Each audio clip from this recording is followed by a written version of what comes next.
everyone, welcome back to my channel, Tia Nicole, if you're new here. So today is another minimal edited video. This is something that just came to my mind. The other day I was cleaning up and I'm like, I'll just put some music towards this video and I'll just make it nice and cutesy. But ooh, and I'm gonna try not to say because I do that often.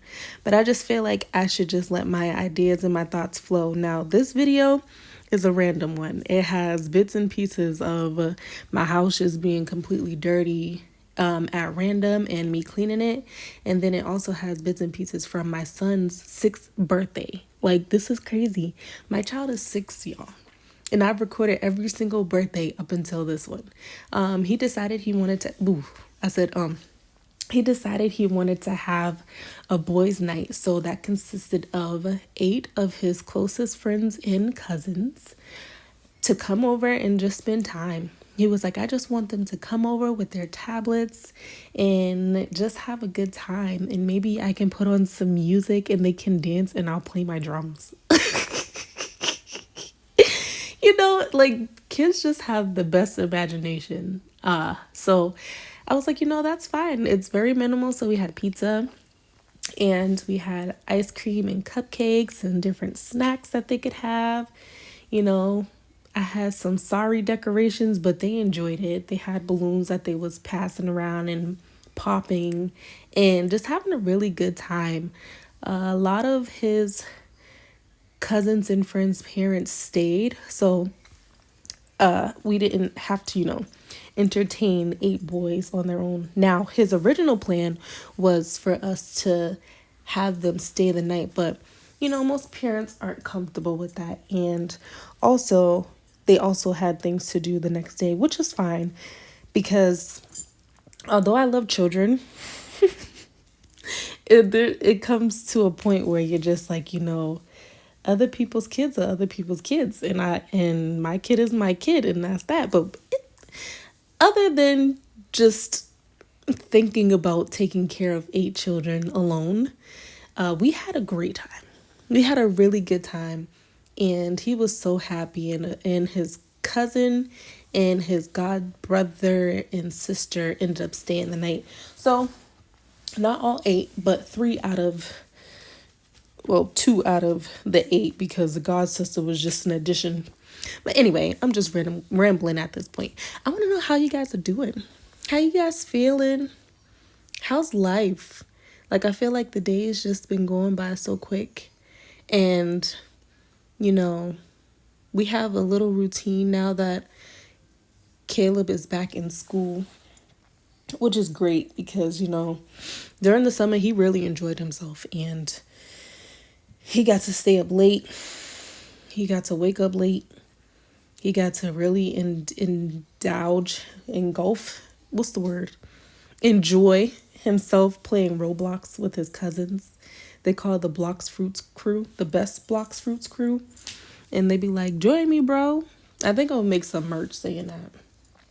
If I link it down in the description, which I'll buy it, I'm gonna have see if I can do a Shopify or something and do that. That would be pretty cool. And have, like, I don't know, I'll figure out the design and all that. But yeah, I just wanted to come in and talk to y'all, see how you were doing. Please comment down below, like, subscribe, share with your friends. Like I said at the beginning, this is a at random video. And so I'm just gonna keep talking. There might be some music somewhere in here, but we'll see. But my main focus is to just talk. So the last couple of weeks I've been I guess, is this like a podcast? I don't know. But anyway, so the past couple of weeks I've been fasting, and I realized that I've just been fasting, but I haven't been praying. And I feel like once I incorporate the prayer part and really reading my Bible again, then I'm going to start getting answers to the prayers and seeing the fruits from my fast. So today I I got an email that was not upsetting, but it kind of like put me in a headspace where I just really need to put all of my trust and my focus in God. And it was kind of discouraging, but at the same time, I was thinking like maybe this is something that needs to happen because I've been in this season of wait. And it's been a very long waiting period, and it's not comfortable. It's definitely, excuse me, it's definitely not fun, but I feel like I'm in this season of wait for a reason, and I'm really trying to find the answer to it. So, like I said, I've been fasting and not praying as much as I should have been, and I haven't been reading my Bible as much, but I have been like consistently fasting every day from the moment I wake up until about either 12 or 3 p.m., depending on the day, sometimes 5. And at first, it started off with me just fasting 2 to 3 times out of the week. And then I spoke to one of my church sisters, and she was like, how about you fast for 7 days straight? And those 7 days turned into 2 weeks. And I feel like I need to stay on this fast until, you know, I hear from God, because, it just at random, it happened, and it came up, for a reason. And I want to know what that reason is. And I want to be able to encourage those out there that are listening to try to do the same thing, because if you're in the same position, you know how intense this fire is. You know how intense this pressure is. And so today, like I said, I got this email that was kind of like a damper on my day, but I also found it to be like God allowing for me to see that I need to really focus on Him and stop allowing for things around me to distract me. Like, although I was fasting during these last 2 weeks, I was also watching a lot of TV. And like it was distracting me from everything, like just watching TV consistently. And I could have been using that time to work on something. Like, I sing, but I haven't really sung like I'm supposed to. That's a gift that God gave me, and I want to use it to the best of my ability. I draw. I haven't really drawn anything in a while. I think since the last thing I posted, and I should be getting back into that. Since I haven't been reading my Bible, I haven't been reading other books either.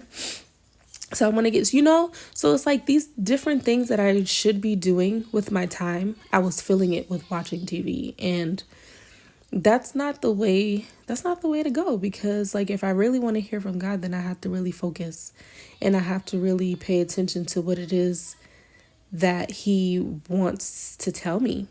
So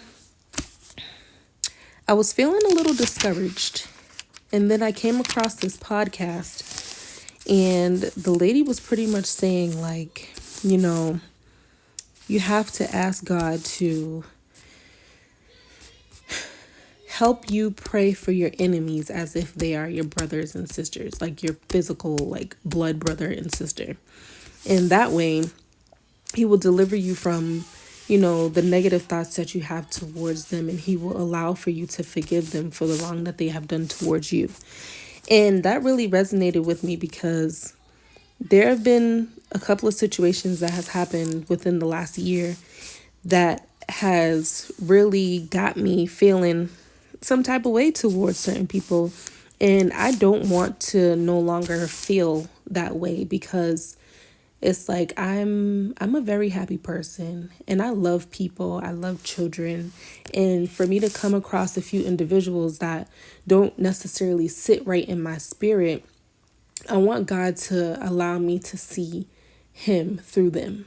No matter how evil or no matter how unkind they could be towards me, I want to be able to see God through them, and I want to be able to be a light to those that I come across. And, just pray for people's well being and to not be so mean when mean things happen towards me.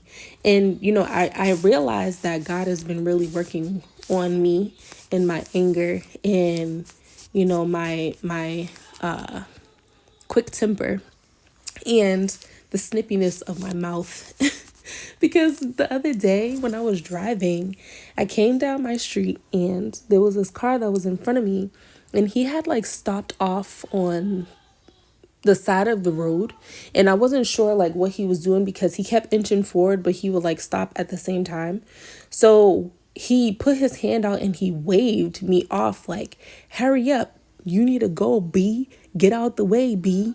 And so I'm like, well, where is this coming from? Because I'm just trying to get down the street and I didn't know what you was finna do, and you ain't gonna hit my car and I'm not gonna hit your car. Like, I need to know what's what before I make moves.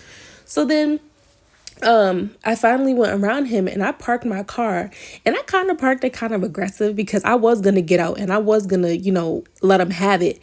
And, a lot of people say don't do stuff like that because people are crazy and you never know like how somebody's going to react.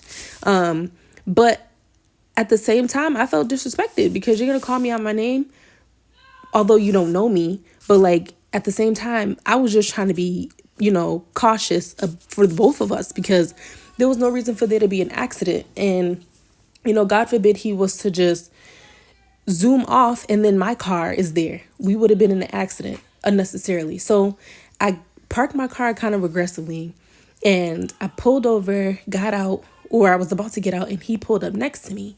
And there was this guy in the car with him, and the guy in the car with him in the passenger side was like, oh, I'm so sorry, ma'am, on his behalf. And then the guy was like, oh, no, don't talk for me. I'm so sorry. I wasn't sure where I was going, and I was trying to figure out like where I was going, and I shouldn't have spoke to you like that. I am so sorry. I am so sorry. So sorry. And like, he was very remorseful. And I was like, that was pretty mean. And I was like, I was just trying to make sure that me and you were both safe on this road. And you called me out of my name and you don't even know me, sir. And at first I was going to say, do you kiss your mother with that mouth? But I didn't. But like, I wanted to be really snarky, but I was like, I forgive you. And I hope that you have a blessed day. And that's really God working on me because I could have been mad. I could have got out. I could have ran in my house and got a knife and slashed his tires after he parked his car, because he ended up going around the corner and coming back and parking right behind me, going to a house 2 houses down from where I had parked. Like, I could have did all of that, but I chose to forgive in that moment. And that says a lot because, like I said, I would have done something completely different if I haven't been fasting and if I haven't been trying to be more like God, and more at peace with, people. And that just says like a huge growth because, you just never know what people go through. And the fact that this guy like went out of his ways to be mad about something that was unnecessary to be mad about, like it just shows that like people really, it has nothing to do with you. It's people and what they're going through. So, I ended up praying for him in my own time, like not while I was with him, but I ended up praying for him and, praying for other people that have done wrong by me. And I really want God to work through them and allow for them to see their faults and allow for me to see my faults as well. And for, things to just work out for the good. So, yeah, that's pretty much what I've been going through the last couple of days. And today I decided, well, I didn't decide, but I was sitting here and I was asking God to just like give me what it is that he wants me to do. And while sitting here waiting for information or like an answer from him, he told me to finish reading the book of Matthew. And I was reading it, and I just wanted to read this to you guys as well. And it's Matthew chapter 24, verse 1. And it says, Jesus left the temple and was walking away with his disciples, came up to him when his disciples came up to him to call his attention to the building. "Do you see all these things?" he asked. "Truly, I tell you that no one stone here will be left on another. Everyone will be thrown down." As Jesus was sitting on the Mount of Olives, the disciples came to him privately. "Tell us," they said, "when will this happen, and what will be your sign of coming in the end of age?" Jesus answered, "Watch out that no one deceives you, for many will come in my name, claiming I am the Messiah, and will deceive many. You will hear of wars and rumors of wars, but see to it that you are not alarmed. Such things must happen, but the end is still to come.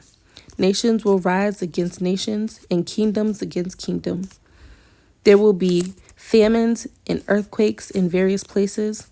All these are the beginning of birth pains. Then you will be handed over to be prosecuted and put to death, and you will be hated by all nations because of me. At that time, many will turn away from the faith and will betray and hate each other, and many false prophets will appear and deceive many people. Because of the increase of wickedness, the love of most will grow cold, but the one who stands firm to the end will be saved. And this gospel of the kingdom will be preached in the whole world as a testimony to all nations. And then the end will come.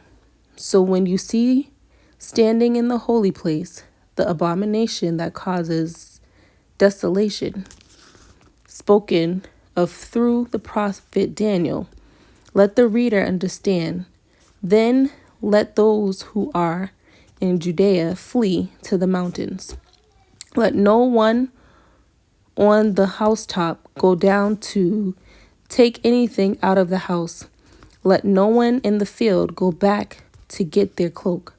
How dreadful it will be in those days for pregnant women and nursing mothers, praying that your flight will not take place in winter or on the Sabbath, for then there will be great distress, unequaled from the beginning of the world until now, and never to be equaled again.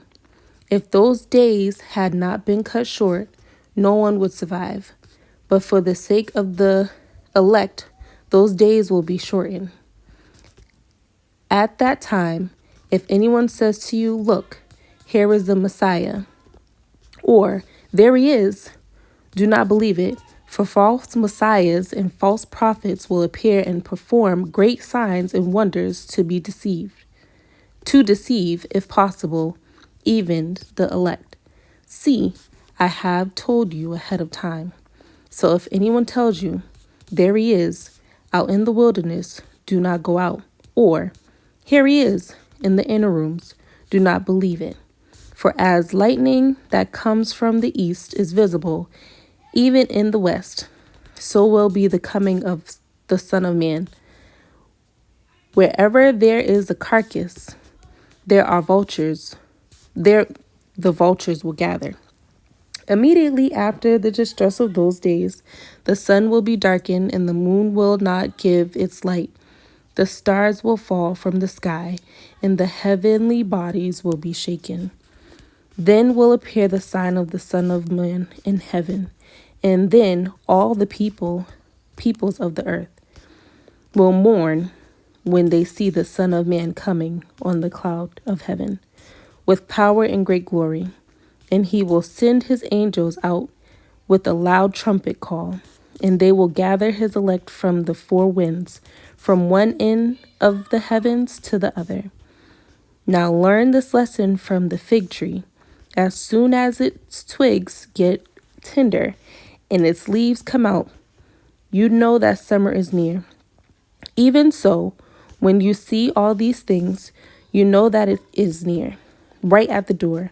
Truly I tell you, this generation will certainly not pass away until all these things have happened. Heaven and earth will pass away, but my words will never pass away. But about the day or hour no one knows, no one, even the angels in heaven, nor the Son, but only the Father. As it is in the days of Noah, so it will be at the coming of the Son of Man. For in the days before the flood, people were eating and drinking, marrying and giving in marriage, up to the day Noah entered the ark, and they knew nothing about what would happen until the flood came and took them away. This is how it will be at the coming of the Son of Man.